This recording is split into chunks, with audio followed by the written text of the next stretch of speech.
राज ठाकरे लाख कहे कि लाउडस्पीकर का मुद्दा धार्मिक नहीं बल्कि सामाजिक है, लेकिन ये भी तय है कि इसका कारण राजनीतिक है।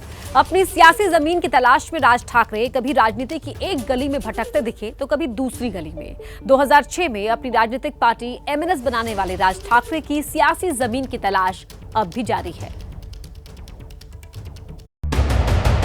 मोदी जी की जरूरत है। प्रधानमंत्री की छवि क्या है बाहर? Gujarati prime minister. जनता पक्षाचा काय भरोसा? एक ते फिरते राहुल गांधी, हे आत्मविश्वास नाही, काही नाही, मनातनं हरलेले सगळे लोक आहेत ते काँग्रेसवाले। पप्पूचा परमपूज्य झाले। महाराष्ट्र की राजनीति में नए सिरे से राज करने का सपना सजोए राज ठाकरे लाउड स्पीकर विवाद पर सवार होकर निकल तो गए हैं, लेकिन उनका कारवां कितने कदम चलेगा इस पर शक है, क्योंकि उनका हाल थाली के उस बैंगन की तरह है जो एक जगह टिकता ही नहीं। इसीलिए उन्हें पलटू राज भी कहा जा सकता है, क्योंकि आज वो जो बोल रहे हैं कल उससे पलट भी सकते हैं। उनकी सियासी सोच, सिद्धांत और समझ सब समय के हिसाब से बदलती है और ऐसा कई बार हुआ है। अतीत के पन्ने पलटेंगे तो उसमें आपको पलटू राज की कई कहानियां मिलेंगी।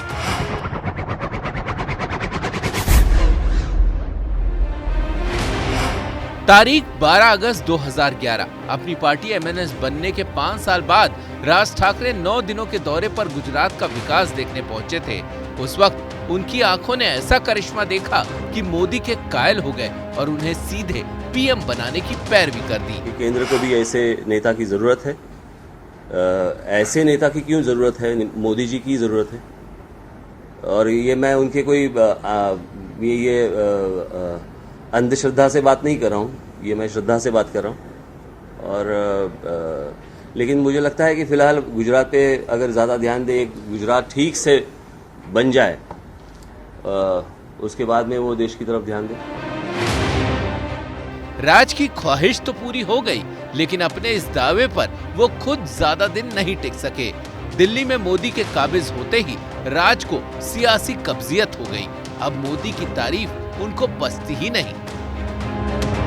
जब पंडित जवाहरलाल नेहरू जी थे, जब अपने इंदिरा जी थी, जब अटल बिहारी वाजपेयी जी थे, कभी ऐसे लगा नहीं कि ये किसी प्रांत के हैं। ऐसे लगा कि ये हमारे देश के हैं। आज वो फील क्यों नहीं आ रहा है?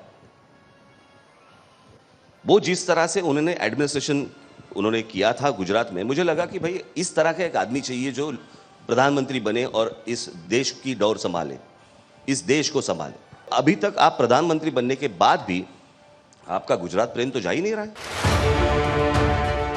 राज ठाकरे का प्यार, इकरार और तकरार का संसार इतना अस्थायी है कि कभी शादी को लेकर वो राहुल पर तंज किया करते थे, लेकिन मोदी से मोह भंग होते ही उन्हें राहुल में पीएम नजर आने लगा। मग उद्या जर समजा या देशाचा पंतप्रधान राहुल गांधी जर समजा झाला, काहीतरी प्रयोगच करायचे ना देशावर। एक प्रयोग आम्ही नरेंद्र मोदींचा पाहिला, ज्यांनी देश खड्ड्यात घातला। उद्या राहुल गांधी पंतप्रधान होऊ देत, आम्हाला बघू देत। उद्या जर समजा या देशाच्या नशिबामध्ये चांगली गोष्ट असेल तर त्यांच्या हातून या देशामध्ये काही चांगली गोष्ट घडू शकते। राज के कल और आज में अंतर की खाई बहुत गहरी है।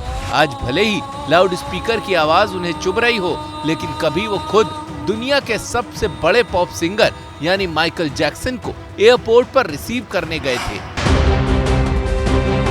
राज तो राज है, उन्हें पश्चिमी सभ्यता से दिक्कत नहीं, उन्हें तो दिक्कत उत्तर भारतीयों से होती है।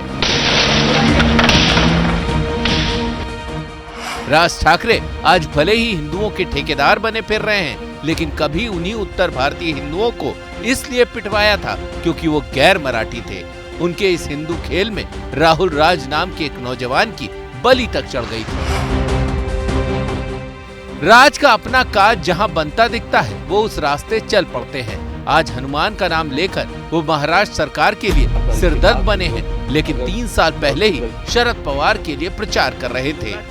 कहते हैं हरि अनंत, हरि कथा अनंता, लेकिन महाराष्ट्र की सियासत में विरोधी कहते हैं राज की बातें अनंत, उनके पलटने की कथा अनंता।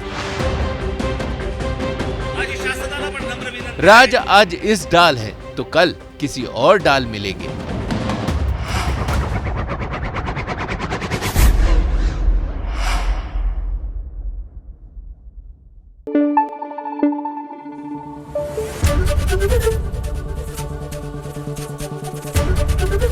एबीपी न्यूज आपको रखे आगे।